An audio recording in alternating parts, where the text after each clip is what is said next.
నమస్తే కవితక్క, మంచిగా ఉన్నావులే? మంచిగానే ఉంటావులే. నీ తైతక్క లేదో నువ్వు వాడుకోక ఎందుకక్క నువ్వు కళ్యాణ్ గారి జోలికి వస్తావు? నువ్వు కళ్యాణ్ గారి జోలికి రావడం కాకుండా unfortunately he became a deputy CM అంటావా? కళ్యాణ్ గారు సీరియస్ పొలిటీషియన్ కాదా? అంటే నీ దృష్టిలో సీరియస్ పొలిటీషియన్ అంటే ఏందక్క? అంటే నీ లెక్క లిక్కర్ స్కామ్లు చేసి చిప్పకూడ తినేటోళ్ళ? మనము కళ్యాణ్ గారి గురించి మాట్లాడాలంటే ఒక స్థాయి ఉండాలక్క. ఆయన రాత్రింపగలు కష్టపడుతూ ఆయన శాఖకు సంబంధించి ఆ బాధ్యతలు తీసుకొని దాన్ని ఎలా నిర్వర్తించాలి, ప్రజలకి నేను ఏ రకంగా ఉపయోగపడతాను అని చెప్పి ఆయన పనిచేస్తున్నాడు. పదవి అలంకరణకి తీసుకోలే ఆయన. ఆయన బాధ్యతగా తీసుకొని ప్రజలకి మంచి చెయ్యాలని చెప్పి పనిచేస్తున్నాడు ఆయన.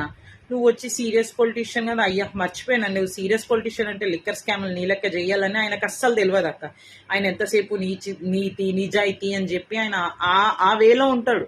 నువ్వు ఆ స్థాయికి రావాలంటే నువ్వు ఎన్ని తరాలైనా నువ్వు ఆ దారిలోకి కూడా రాలేవు.